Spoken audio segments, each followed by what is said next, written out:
मंच पर विराजमान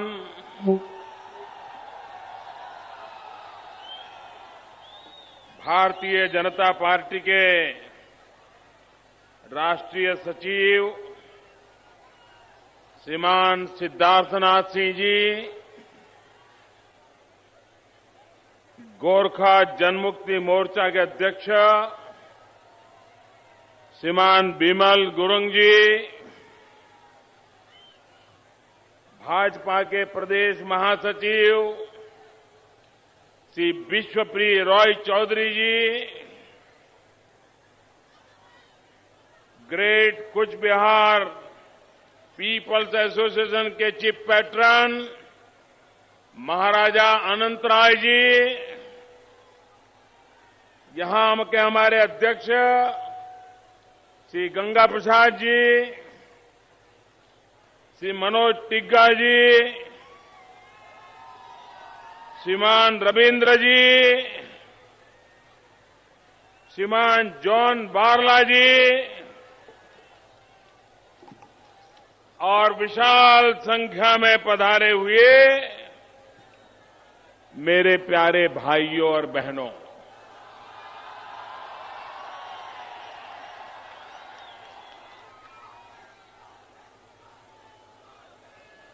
আমার প্রিয় ভাই और বোনেরা,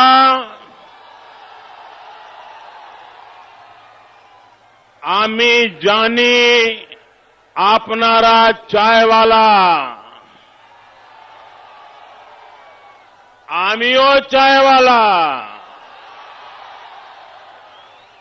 আপনারা চা উৎপাদন করেন, আমিও ছোটবেলায় চায় বিক্রি করতাম। আপনাদের সমস্যাগুলোর সমাধান করতে চাই, তাই আপনাদের আশীর্বাদ চাই।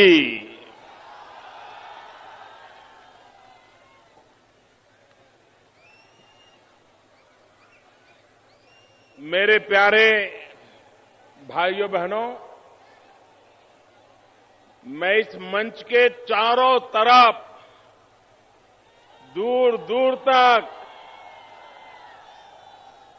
ये जो नजारा देख रहा हूं, ये लोगों का उमंग और उत्साह देख रहा हूं,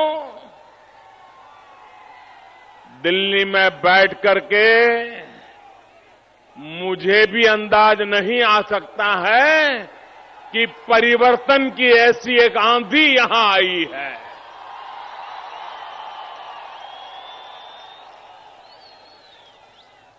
जिन लोगों ने पिछली बार परिवर्तन परिवर्तन परिवर्तन कह करके यहां के लोगों को गुमराह किया था, ये जनता जनार्दन आज उनका हिसाब चुकता करने का संकल्प करके बैठी है।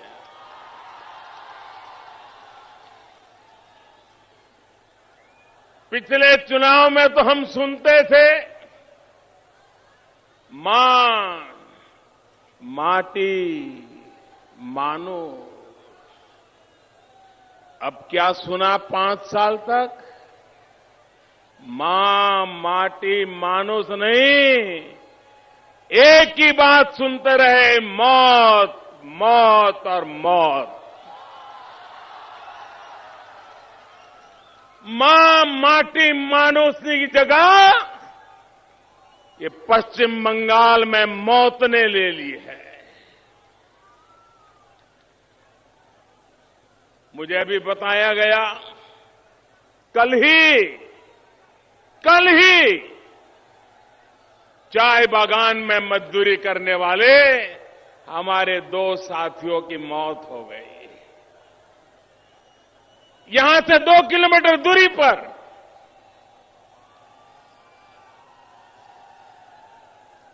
कारण सरकार का उनके प्रति उपेक्षापूर्ण व्यवहार। चाय बागान के नाम पर कंपनियों के साथ मिली भगत करके अपनी राजनीति चलाना। और आपने देखा होगा नारदा मालूम है ना? टीवी पे आया, टीवी पे ये मां, माटी और मानुष वाले मनी ले रहे थे, मनी। और कैमरा के सामने और काम के बदले में आप पैसे दे दो, आपका काम हो जाएगा। फिर कह रहे हैं इतना तो कम पड़ेगा, काम बहुत बड़ा है, जरा ज्यादा देना पड़ेगा। कोई ये तो कह रहा है इस बार तो इतना दिया, अगली बार कितना दोगे? ये मां, माटी, मानुष कभी मौत सुनाई देता है, कभी मनी का कारोबार सुनाई देता है। मेरे भाइयों बहनों, क्या पश्चिम बंगाल ने ये मौत और मनी के लिए परिवर्तन लाया था?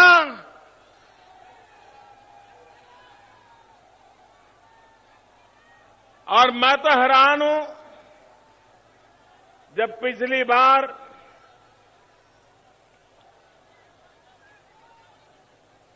दीदी यहां चुनाव लड़ रही थी तो लग रहा था कि 34 साल तक लेप वालों ने जो तबाह कर दिया, बर्बाद कर दिया, ये कुछ ठीक ठाक करने की कोशिश करेगी। लेकिन उन्होंने जो काम किया था उसी को आगे बढ़ाया और बर्बादी ले आए और बदनामी ले आए और नई मुसीबतों को ले आए। भाइयों बहनों, चुनाव के अंदर जब राजनीतिक दल मैदान में उतरते हैं तो देश की जनता की अपेक्षा रहती है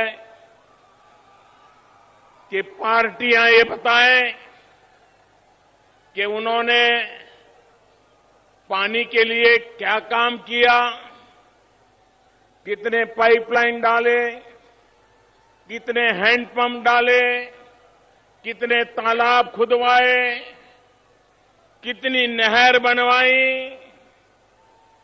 अगर सरकार के लोग जाते हैं चुनाव के मैदान में तो उनकी जिम्मेवारी रहती है कि वो बताएं कि स्कूलें कितनी खुली, नए बच्चे कितने स्कूल में आए, कॉलेज कितनी खुली, एजुकेशन के लिए क्या काम किया। दार्जिलिंग जो कभी शिक्षा का बहुत बड़ा नाम बन सकता था, उसको बर्बाद किसने किया? भाइयों बहनों, मैं सुनकर के हैरान हूं। चर्चा क्या चल रही है? कितनी स्कूलें बनाई, उसकी चर्चा नहीं हो रही है। कितने अस्पताल बनाए, उसकी चर्चा नहीं हो रही है। गरीबों को कितने घर दिए, इसकी चर्चा नहीं हो रही है। कितने किलोमीटर गांव को रास्ते दिए, उसकी चर्चा नहीं हो रही है। चर्चा ये हो रही है कि लेप वाले कहते हैं कि दीदी आपके राज में इतने बलात्कार हुए, तो दीदी कहती है अरे तुम्हारे राज में इससे भी ज्यादा बलात्कार हुए थे। लेप वाले कहते हैं कि तुम्हारे राज में इतने लोग मरे, तो दीदी कहती है तुम्हारे समय इतने मरे थे। लेप वाले कहते हैं कि तुम्हारे यहां इतने बम बना दिए जाते हैं, तो दीदी कहती है तुम्हारे समय में इतने बम बनाए जाते हैं। लेप वाले कहते हैं कि इतना भ्रष्टाचार होता है, तो दीदी कहती है कि तुम्हारे समय इतना भ्रष्टाचार होता था। मैं हैरान हूं भैया, क्या ये दोनों लोग बलात्कार किसके ज्यादा हुए उसकी बात करेंगे कि माताओं बहनों के रक्षा की बात करेंगे? किसके जमाने में कितने मरे थे, इसी के ब्लेम गेम चलता रहेगा कि नए अस्पताल कितने बने, इसकी चर्चा होगी। बम कितने बने, इसी के लिए दोनों कौन ज्यादा बम बनाता था वो लड़ेंगे कि बंगाल की जनता को बम बंदूक और पिस्तौल की दुनिया से कौन बचाएगा, इसकी चर्चा करेंगे। भाइयों बहनों, बंगाल ने ये दोनों विकराल चेहरे देख लिए हैं, दोनों विकराल रूप रंग देख लिए हैं, ये दोनों के तौर तरीके आपने देख लिए हैं। मेरे बंगाल के भाइयों बहनों, क्या जमाना था बंगाल का। एक जो बंगाल सोचता था तो हिंदुस्तान को बंगाल जो सोचता था उसी सोचने के लिए मजबूर होना पड़ता। अंग्रेज भी आए तो उन्होंने अपने लिए सबसे अच्छी जगह कहां चुनी, तो बंगाल चुनी थी। वो बंगाल आने के लिए लालायित हुए थे, क्योंकि बंगाल इतना ताकतवर था, इतना प्रगतिशील था, इतनी उसकी ग्लोरी थी। लेकिन आजादी के बाद कांग्रेस ने, लेफ्ट ने और अब दीदी ने बंगाल को बर्बादी के ऐसे नए नए रूप दिखाए हैं कि अब अगर बंगाल को बचाना है, आपका भविष्य मेरे नौजवान भाइयों, आपका भविष्य इन दोनों के हाथ में सलामत नहीं है। ये लेफ्ट हो या दीदी हो,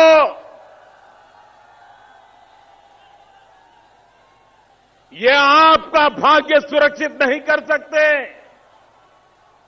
और मैं तो हैरान हूं, एक ऐसी मुख्यमंत्री, जब भारत सरकार बड़े महत्वपूर्ण निर्णय करने के लिए मीटिंग बुलाती है, जिसमें राज्यों की भलाई के लिए चर्चा होती है, राज्य अपनी बात रख सकते हैं, ये दीदी को दिल्ली में मोदी जब से प्रधानमंत्री बने हैं मीटिंग में बुलाते हैं तो मीटिंग का बहिष्कार करती है, आती नहीं है। अगर आग आकर के आपको भारत सरकार से क्या शिकायत है जरा हमको बताती, भारत सरकार से आपको क्या चाहिए हमको बताती। लेकिन नहीं, मोदी ने मीटिंग बुलाई है, मैं नहीं जाऊंगी।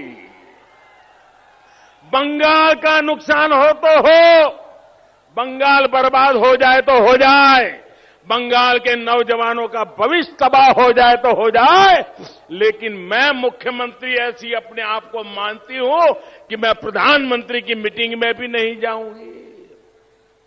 लेकिन ममता दीदी मोदी की मीटिंग में तो आने से कतराती है, लेकिन जब भी दिल्ली आती है सोनिया जी से जरूर मिलती है। ये नाता हमें समझ में नहीं आता है। यहां तो लेफ्ट और कांग्रेस वाले मोर्चा लगाए बैठे हैं, लेकिन जब दीदी दिल्ली आती है तो सोनिया जी का आशीर्वाद जरूर लेती है और बराबर एक दूसरे के पास खड़े रह करके हंसते हुए फोटो भी निकलवाते हैं। अब आपको समझ आया ना कि इनका गठबंधन कैसा है। जो लोग मिले हुए हैं वो आपका भला करेंगे क्या? ये जो लोग मिले हुए हैं वो आपका भला करेंगे क्या? भाइयों बहनों, इनको बंगाल की चिंता नहीं है, उनको बंगाल के नौजवानों की चिंता नहीं है। आप मुझे बताइए, ये हमारे चाय बागान कानूनन चाय बागान के लिए राज्य सरकार की तरफ से एक वेलफेयर ऑफिसर होना चाहिए कि नहीं होना चाहिए? यहां के लोगों की मुसीबतों को सुनने के लिए एक अब दफ्तर काम करना चाहिए कि नहीं करना चाहिए? कानून में है कि नहीं है? राज्य सरकार की जिम्मेवारी है कि नहीं है? क्या एक भी चाय बागान है कि जहां पर इस प्रकार से चाय के गरीब लोगों की व्यवस्था के लिए कोई अफसर हो, कोई सुनवाई हो, कोई दफ्तर हो, ऐसी कोई व्यवस्था है क्या? अगर जो आपका सुनना नहीं चाहते ऐसे लोगों को अब आप बंगाल की सरकार में से घर भेज दीजिए भाइयों। मैं दिल्ली से बार बार इस विषय को कहता रहा, आखिरकार मुझे हमारे मंत्री निर्मला जी को यहां भेजना पड़ा। पहली बार भारत सरकार का मंत्री चाय बागानों में गया, चाय बागान के मेरे मजदूरों के साथ बैठा, उनकी समस्याएं सुनी और बाद में मुझे कठोर निर्णय करना पड़ा कि इन चाय बागान के मजदूरों की भलाई के लिए चाय बागान की कंपनियों को एक्वायर करने का निर्णय करना पड़ा ताकि उनका भला हो। लेकिन ये ममता दीदी की सरकार देखिए, वो ये मालिकों से ऐसी मिली हुई है कि दोनों मिलकर के कोर्ट में चले गए और स्टे ले आए। आपका मैं कल्याण करना चाहता था, उसमें भी रुकावट डाल दी गई, लेकिन मैं आपको वादा करता हूं, मैं गरीबों के कल्याण के मेरे काम को कभी रुकने नहीं दूंगा। मजदूरों की भलाई के काम को कभी थमने नहीं दूंगा। भाइयों बहनों, ये मेरा फैसला है और ये होके रहने वाला है।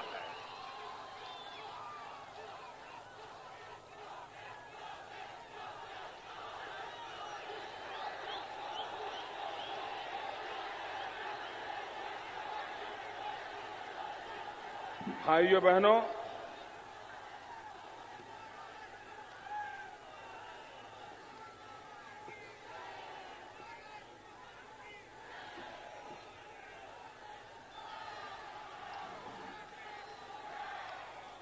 यहां पर एक भ्रष्टाचार का भयानक रूप चुनाव के समय कलकत्ता के अंदर एक ब्रिज गिर गया, अनेक लोग मर गए। मुझे बताइए, अगर कोई मरता है तो कोई मुखिया वहां पहुंचता है तो पहला काम क्या करता है? मरने वालों को बचाने की कोशिश करता है, डॉक्टरों की व्यवस्था करता है, इंजर्ड लोगों को ले जाने की व्यवस्था करता है। दीदी ने क्या किया? वहां पहुंचते ही पहला काम, ये तो लेफ्ट वालों ने कॉन्ट्रैक्ट दिया था। अरे लेफ्ट हो राइट हो, अरे वो मर रहा है, पहले उसकी तो चिंता करो दीदी। अरे मौत की तो इज्जत करो, लेकिन उनको तो कुर्सी ऐसी नजर आती है कि उनको मरे हुए लोग नजर नहीं आते थे, लेफ्ट वाले नजर आ रहे थे और वहीं पर ब्लेम गेम शुरू कर दिया। और बेशर्मी देखो, इतना बड़ा हादसा हो गया। मैं जरा दीदी को पूछना चाहता हूं कि आप कहती हो कि ये ब्रिज का कॉन्ट्रैक्ट तो लेफ्ट वालों ने दिया था। मुझे बताइए, जिस दिन ये ब्रिज का काम पूरा हो जाता, बन जाता और उसका उद्घाटन करने के लिए आप जाती, तो आप क्या बोलती? क्या बोलती दीदी बताओ? आप ये बोलती कि लेफ्ट वालों ने ब्रिज बनाया, मैं उनका अभिनंदन करती हूं, ऐसा बोलती क्या? आप ये कहती कि देखो मैंने आपके लिए ब्रिज बनाया और आप रिबन काटती, दिया जला देती। लेकिन अब जब गिर गया तो ये मां माटी मानुष भाग रहे हैं, मौत दिखाई दे रही है। ये मनी और मौत का कारोबार है कि विवेकानंद सेतु टूट गया। भाइयों बहनों, यहां तो एक सिंडिकेट चलता है, सिंडिकेट।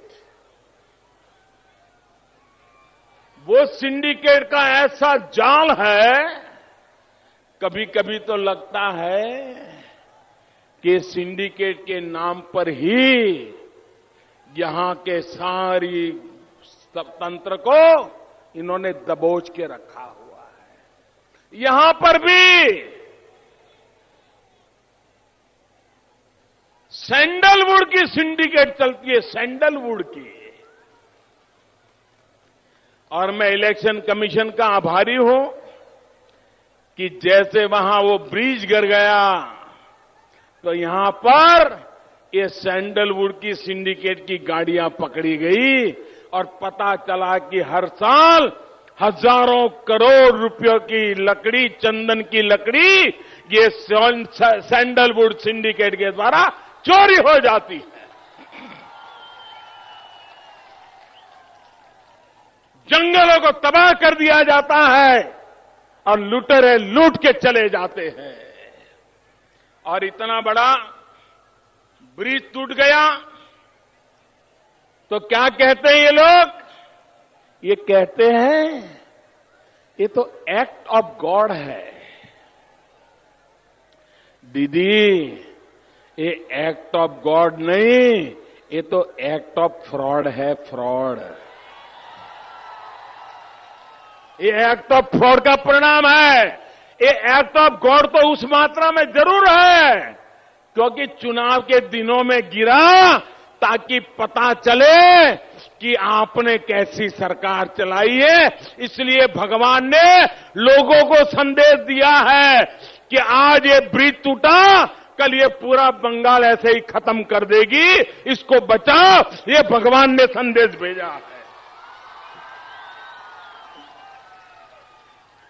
और इसलिए भाइयों बहनों, और इसलिए मैं कहने आया हूं, बंगाल को इन दोनों से मुक्ति दिलाए बिना बंगाल की ग्लोरी वापस नहीं आ सकती। चाय बागान में फिर से रौनक नहीं आ सकती।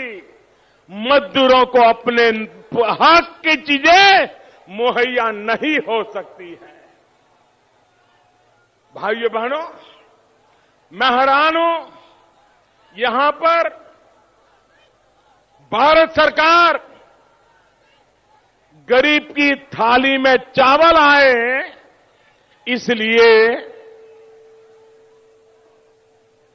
गरीब की थाली में चावल आए, इसलिए भारत सरकार 27 रुपया 1 किलो के ऊपर 27 रुपया भारत के सरकार के खजाने से खर्च किया जाता है ताकि गरीब को सस्ते में चावल मिल जाए।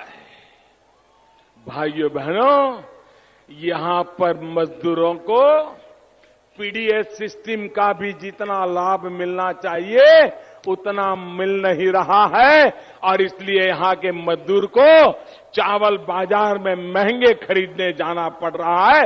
ममता दीदी, अरे चुनाव तो आएंगे जाएंगे, एक गरीब का पेट आप खाली रख करके कभी भी आप बंगाल का भला नहीं कर पाओगे।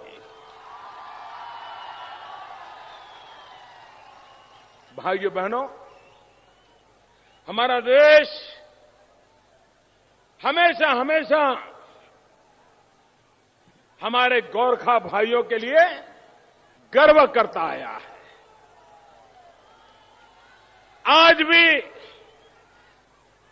कहीं पर भी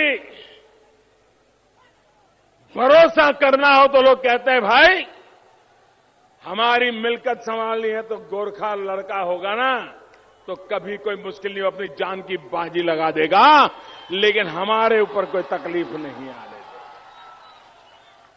देश की सीमाओं की रक्षा करनी है तो देश को भी लगता है अरे एक गोरखे का जवान खड़ा होगा ना, दुनिया की कोई ताकत नहीं है ये मेरी भारत मां को छू सके। अपने त्याग से, तपस्या से, समर्पण से, बलिदान से ये हमारे गोरखा भाइयों ने इस देश की रक्षा की है। शान बान शान में उन्होंने बढ़ोतरी की है, लेकिन उनको जितने वादे किए गए वादे किसी ने पूरे ही नहीं किए। हर कोई उनसे धोखा करता रहा। बहुत सालों से उनके गोरखा कम्युनिटी की 11 बिरादरी उनको शेड्यूल्ड ट्राइब में, एसटी में जगह देने के लिए वादे सबने किए, लेकिन काम किसी ने नहीं किया। आज मैं गर्व से कह सकता हूं मेरे भाइयों बहनों, बुजेल, गुरांग, मंगर, नेवार, जोगी, खास, राई, सुनवार, थामी, पाखा, धीमाल, इन सबको एसटी में लाने के लिए दिल्ली में आपने जिसको बिठाया है उसने काम शुरू करवा दिया। भाइयों,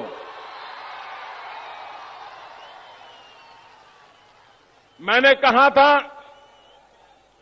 बांग्लादेश से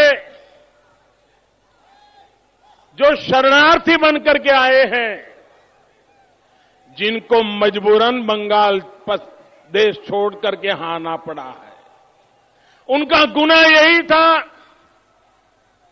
क्योंकि वो उस धर्म को मानते थे जिसके कारण उनको प्रताड़ित किया जाता था, उनका जीना मुश्किल हो गया था और उनको तो भारत के दलाल कहा जाता था, भारत के चाटुकार कहा जाता था, चप्पे चप्पर पर उनकी अपमानित किया जाता था और इसलिए बेचारे सम्मान के खातिर बांग्लादेश छोड़ करके अपनी भारत माता की गोद में वापस आए। बेटियों पर जुल्म होते थे, बेटियों की इज्जत के लिए वो अपना घर बार छोड़ करके आए और मैंने कहा था इनका कोई गुनाह नहीं है, एक घुसपैठिए नहीं है, ये मजबूरन आए हैं और भारत सरकार उनके हकों की रक्षा करेगी। वो भारत मां की गोद में आए हैं, उनकी रक्षा करेगी। और मैंने कहा था इसकी जिम्मेवारी सिर्फ आसाम के ऊपर नहीं होगी, इसकी जिम्मेवारी सिर्फ पश्चिम बंगाल के ऊपर नहीं होगी, सारे हिंदुस्तान के सभी राज्यों में थोड़ी थोड़ी जिम्मेवारी देकर के ऐसे परिवारों की चिंता की जाएगी और वो वादा भी मैंने कानूनन प्रक्रिया के द्वारा पूरा करने का काम शुरू कर दिया है। और जो घुसपैठिया आकर के आपका हक छीन रहे हैं, उन घुसपैठियों को वापस जाना ही पड़ेगा, घुसपैठियों को वापस जाना ही पड़ेगा। हमारे देश के जवानों को रोजगार चाहिए, रोजगार का हक उनको मिलना चाहिए और ये काम हमारी सरकार करके रहेगी। भाइयों बहनों, मैं इस चुनाव में भारी बहुमत से भारतीय जनता पार्टी और हमारे साथी दलों को विजयी बनाने के लिए आपसे वोट मांगने के लिए आया। अब चुनाव के दिन दूर नहीं है। अब सच्चे अर्थ में ऐसे बटन दबाइए कि बंगाल मुसीबतों से मुक्त हो जाए। भाइयों, मुसीबतों से मुक्त हो जाए, मौत और मनी के खेल से मुक्त हो जाए। शारदा चिटफंड, ये पैसे किसके गए भाई? अमीरों के गए क्या?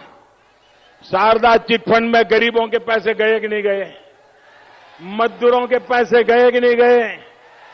वो पैसे वापस मिलने चाहिए कि नहीं मिलने चाहिए? जिन्होंने आपका पैसा लूटा है वो जेल में जाने चाहिए कि नहीं जाने चाहिए? उनकी जिंदगी जेल में बीतनी चाहिए कि नहीं बीतनी चाहिए? और अगर दीदी उनको बचाती है तो दीदी को घर भेजना चाहिए कि नहीं भेजना चाहिए? शारदा वालों को अगर दीदी बचाती है तो उनको भी तो, दीदी को भी तो घर भेजना चाहिए कि नहीं भेजना चाहिए?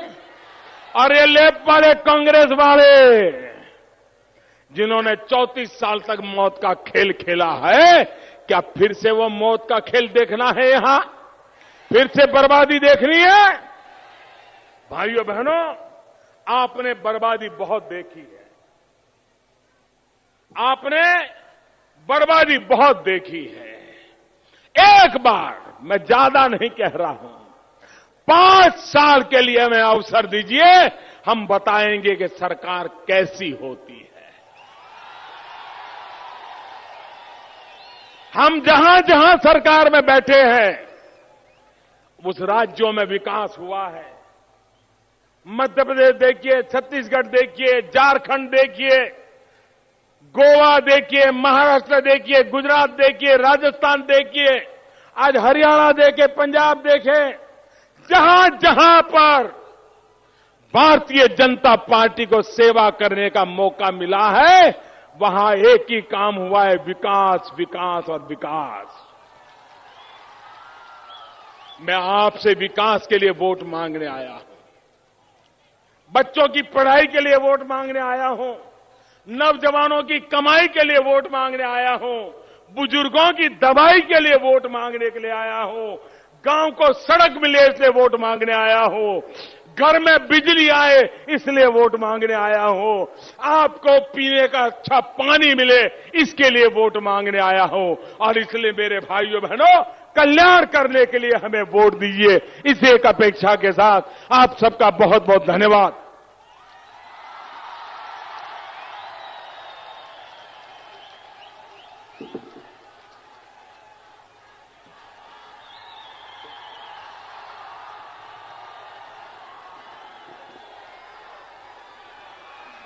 हमारा हृदय से हार्दिक अभिनंदन हमारा प्रधानमंत्री जी को। और ये पहले दफा स्वाधीनता के बाद, स्वतंत्रता के बाद कोई प्रधानमंत्री इस क्षेत्र में पैर रखी, इसलिए उसका हम आभारी हूं। और हम आप सब जनता के ओर से प्रधानमंत्री जी को ये आभार व्यक्त करता हूं। आप हमारा अध्यक्ष गंगा प्रसाद शर्मा ने आपको सामने 2-4 शब्द कहेंगे। भारत के माननीय प्रधानमंत्री श्री नरेंद्र भाई मोदी जी को बीरपाड़ा मादरियाट विधानसभा में आकर के हमारे बीच हमारी समस्याओं को समाधान करने का उन्होंने जो आश्वासन दिया, हम विश्वास करते हैं कि आगामी दिन में वो इस समस्या का समाधान, चाय बागान का समस्या का समाधान